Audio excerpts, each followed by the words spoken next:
Hello friends, இது ஆண்டோ. And இந்த வீடியோவில் நம்ம பார்க்க போகிறது வந்து ஒரு கிரிட் வியூ ஃபூட்டரில் இருக்க கண்ட்ரோல்ஸை எப்படி நம்ம கண்டுபிடிக்கலாம் அப்படின்றது தான். ஆக்சுவலி இதில் வந்து இன்ஹெரிட்டன்ஸ் அண்ட் இன்டர்ஃபேஸ் பற்றி பார்க்குறதா இருந்தது, அதாவது மல்டிபிள் இன்ஹெரிட்டன்ஸ் அண்ட் இன்டர்ஃபேஸ் பற்றி பார்க்குறதா இருந்தது. நான் வந்து அதை கொஞ்சம் ஹோல்ட் பண்ணி வச்சுக்கிட்டு சம் இன்ட்ரெஸ்டிங் ஃபேக்ட்ஸ் வந்து இந்த மைக்ரோசாஃப்ட் விஷுவல் ஸ்டுடியோவில் இருக்குது, அதை தான் நம்ம இப்போ பார்க்க போகிறோம். ஜஸ்ட் கொஞ்சம் ரிலாக்ஸேஷனுக்கு. உங்களுக்கு இன்ஹெரிட்டன்ஸ் அண்ட் இன்டர்ஃபேஸ் பற்றி தெரிஞ்சுக்கணுன்னா நீங்கள் டேரெக்டாக 101 என்னுடைய 101வது டுட்டோரியலாகவே பாருங்கள். நான் அதில் வந்து கண்டினியூ பண்ணிகிட்ருக்கேன். அண்ட் இந்த வீடியோவில் வந்து நம்ம என்ன பார்க்க போகிறோம்னா, கிரிட் வியூ ஃபூட்டரில் இருக்க கண்ட்ரோல்ஸை எப்படி ஃபைண்ட் பண்ணுறது அப்படின்றது தான். ஓகே, நம்ம அதுக்கு போகலாம். நான் என்ன பண்ணிக்கிறேன், என்னுடைய சொல்யூஷன் எக்ஸ்ப்ளோரரில் ஒரே ஒரு டிஃபால்ட் டாட் எக்ஸ்பிஎக்ஸ் பேஜ் அப்படி ஒன்று இருக்குது, அது இருக்கட்டும். அண்ட் இப்போ நான் ஒரு கிரிட் வியூவில் நான் இன்ஃபர்மேஷனை டிஸ்பிளே பண்ணுறேன். நான் முன்னாடியே என்னுடைய ப்ரீவியஸ் டுட்டோரியல்ஸில் பண்ண மாதிரி என்னுடைய நார்த்வின் டேட்டாபேஸ்லேருந்து என்னுடைய கேட்டகரி டேபிளை ஜஸ்ட் நான் கிளிக் பண்ணி ட்ராக் பண்ணி என்னுடைய பேஜில் போடுறேன். ஆட்டோமேட்டிக்கானது என்னுடைய கிரிட் வியூ இங்கே ஜென்ரேட் ஆயிருக்கும். அதே டைமில் ஒரு SQL டேட்டா சோர்ஸும் ஜென்ரேட் ஆயிருக்கும். இது நம்மளுக்கு ஆல்ரெடி தெரிஞ்ச விஷயம், ஏன்னா நான் என்னோட ப்ரீவியஸ் வீடியோ டுட்டோரியல்ஸில் நான் இதை கிளியராக எக்ஸ்பிளைன் பண்ணியிருக்கேன். நான் என்ன பண்ணிக்கிறேன், என்னுடைய இந்த பேஜை சேவ் பண்ணிவிட்டு ரைட் கிளிக் பண்ணி வியூ இன் ப்ரௌசர் போகிறேன். அதாவது இந்த பேஜோடைய அவுட்புட்டை நான் இப்போ பார்க்குறேன். ஸோ பார்த்தீங்கன்னா நம்மளுடைய இன்ஃபர்மேஷன் டிஸ்பிளே ஆகும். ஜஸ்ட் இமேஜின், நம்மளுடைய கஸ்டமர்ஸ் என்ன கேட்பாங்கன்னா, இந்த இடத்துல எனக்கு ஒரு டெக்ஸ்ட் பாக்ஸ் இருக்கணும். அதாவது இப்போ இந்த டேபிளில் வந்து நான் வந்து ஒரு ரெக்கார்டை இன்சர்ட் பண்ணுறேன் அப்படின்னு வச்சுக்கோங்க. மொத்தம் 8 ரெக்கார்டு இருக்குது. 9வது ஒரு ரெக்கார்டை இன்சர்ட் பண்ணுறேன் அப்படின்னு வச்சுக்கோங்களேன். அப்போ வந்து எனக்கு இந்த இடத்துல ஒரு இன்புட் ஃபீல்டு வேணும், இந்த இடத்துல ஒரு டெக்ஸ்ட் பாக்ஸ் வேணும், கேட்டகரி நேம் இந்த இடத்துல ஒரு டெக்ஸ்ட் பாக்ஸ் வேணும், அண்ட் டிஸ்கிரிப்ஷனில் ஒரு டெக்ஸ்ட் பாக்ஸ் வேணும்.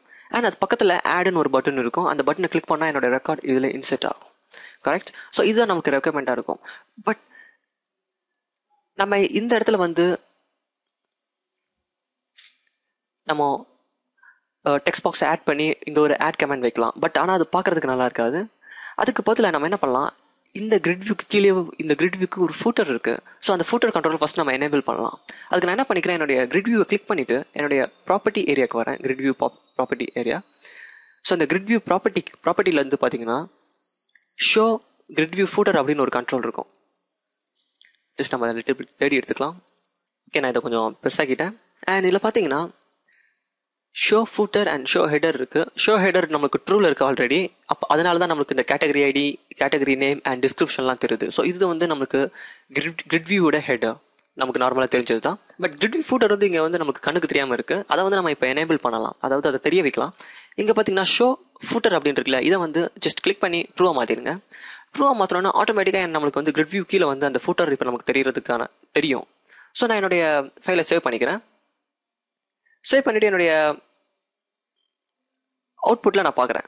ஜஸ்ட் என்னுடைய பேஜில் ரைட் கிளிக் பண்ணி வியூ இன் ப்ரௌசர். ஓகே, இங்கே வந்து பார்த்தீங்கன்னா நம்மளுக்கு அந்த ஃபூட்டர் ஆட் ஆகிருக்கிறது தெரியும். ஸோ நமக்கு ஒரு ஹெடர் இருக்குது, ஒரு ஃபூட்டர் இருக்குது. ஸோ இப்போ இந்த ஃபூட்டரில் நம்ம டெக்ஸ்ட் பாக்ஸஸ் ஆட் பண்ணலாம். அண்ட் இதில் இன்னொரு விஷயமா இருக்குது, நீங்கள் அந்த கிரிட் வியூக்கு உள்ள டெக்ஸ்ட் பாக்ஸை ஆட் பண்ணிட்டீங்கன்னா நம்ம நார்மலாக ஒரு டெக்ஸ்ட் பாக்ஸை கண்டுபிடிப்போம் இல்லையா. இப்போது டெக்ஸ்ட் பாக்ஸோட ஐடி வந்து நேம் டெக்ஸ்ட் பாக்ஸ்னா name text box dot text அப்படின்னு வச்சு நம்ம அந்த பர்டிகுலர் டெக்ஸ்ட் பாக்ஸை நம்மளால் கண்டுபிடிக்க முடியும். பட் கிரிட் வியூன்ற பட்சத்தில் கிரிட் வியூக்குள்ள உள்ள இருக்க டெக்ஸ்ட் பாக்ஸை நம்மளால் கண்டுபிடிக்கிறதுக்கு சம் ஸ்பெஷல் மெத்தட் தேவைப்படும். அதாவது என்னென்னா, நான் இங்கே வந்து ஒரு பட்டனை கொடுத்துக்கிறேன். என்னுடைய ஸ்டாண்டர்ட் கண்ட்ரோல்ஸ்லேருந்து ஒரு பட்டன். இப்போ இந்த பட்டனை நான் கிளிக் பண்ணுறது, இதுக்கு மேலே வந்து இன்னொரு கண்ட்ரோல் நான் கொடுத்துக்கிறேன், ஒரு டெக்ஸ்ட் பாக்ஸ் கண்ட்ரோல். இப்போ இந்த டெக்ஸ்ட் பாக்ஸோட ஐடி வந்து டெக்ஸ்ட் பாக்ஸ் 1, நல்லா ஞாபகம் வச்சுக்கோங்க. இப்போ இந்த பட்டனை நான் டபுள் கிளிக் பண்ணுறேன். டபுள் கிளிக் பண்ணிவிட்டு இந்த இடத்துல அந்த டெக்ஸ்ட் பாக்ஸை கால் பண்ணுறேன். ஸோ ஆட்டோமேட்டிக்காக எனக்கு என்னுடைய ஆட்டோ சஜஸ்டில் வந்து பார்த்தீங்கன்னா டெக்ஸ்ட் பாக்ஸ் 1 வந்து நம்மளுடைய விஷுவல் ஸ்டுடியோ நம்மளுக்கு எடுத்து கொடுக்கும். Dot text equal to, so இப்போதைக்கு நம்ம இதை எம்டியாக வச்சுக்கலாம். பட் இது வந்து என்னுடைய கிரிட் வியூக்கு உள்ளே இல்லாமல் இருக்கும்போது, என்னுடைய பேஜில் இந்த டெக்ஸ்ட் பாக்ஸ் இருக்கும்போது என்னால் டேரெக்டாக இந்த டெக்ஸ்ட் பாக்ஸை இந்த மாதிரி கால் பண்ண முடியும் என்னுடைய கோட் பிஹைண்ட் ஃபைலில். பட் இன்கேஸ் இந்த டெக்ஸ்ட் பாக்ஸை எடுத்து இந்த கிரிட் வியூ உள்ளே போட்டுட்டோன்னா, நான் இப்போ போட்டு காமிக்கிறேன் பாருங்கள். ஸோ இந்த டெக்ஸ்ட் பாக்ஸை இந்த கிரிட் வியூக்கு உள்ளே போடுறதுக்கு முன்னாடி நம்ம இந்த கிரிட் வியூவில் இருக்க அந்த காலம்ஸ் இருக்கு இல்லையா, 1 2 3, இந்த காலம்ஸை வந்து நம்ம வந்து டெம்ப்ளேட் ஃபீல்டாக மாற்றணும். ஜஸ்ட் இந்த ஸ்மார்ட் டேக்கை கிளிக் பண்ணுறேன். கிளிக் பண்ணிவிட்டு இந்த இடத்துல எடிட் காலம்ஸ் இருக்குது பாருங்கள், அதை செலக்ட் பண்ணுங்கள். செலக்ட் பண்ணோன்னா ஆட்டோமேட்டிக்காக உங்களுக்கு இந்த விண்டோ ஓப்பன் ஆகும். இப்போ இந்த கேட்டகரி நேமை ஜஸ்ட் செலக்ட் பண்ணுங்க. செலக்ட் பண்ணிட்டு இந்த கீழே வந்தீங்கன்னா convert this field into template field. So இந்த ஃபீல்டுக்கும் டெம்ப்ளேட் ஃபீல்டுக்கும் உள்ள டிஃப்ரென்ஸை நான் முதல்ல சொல்லிடுறேன். நம்ம பவுண்டட் ஃபீல்டை பற்றி ஆல்ரெடி பார்த்தோம். என்னன்னா நம்ம டேட்டா பேஸில் இருக்க இன்ஃபர்மேஷனை ரிட்ரீவ் பண்ணிட்டு வந்து அந்த கிரிட் வியூவில் ஷோ பண்ணுறதுக்கு இந்த பவுண்டட் ஃபீல்ட்ஸ் நம்மளுக்கு யூஸ் ஆக போகுது. ஸோ இதுதான் பவுண்டட் ஃபீல்ட்ஸ். இப்போ இந்த பவுண்டட் ஃபீல்டு இருக்கு இல்லையா, அந்த கேட்டகரி நேம் அப்படின்ற பவுண்டட் ஃபீல்டை நான் வந்து டெம்ப்ளேட் ஃபீல்டாக மாற்ற போகிறேன். ஸோ டெம்ப்ளேட் ஃபீல்டாக மாற்றினா நம்மளுக்கு அதை பற்றி நிறைய இன்ஃபர்மேஷன் தெரிய வரும். அதாவது டெம்ப்ளேட் ஃபீல்டில் வந்து நம்மளுக்கு நிறைய ஃப்ளெக்சிபிள் கண்ட்ரோல்ஸ் இருக்குது.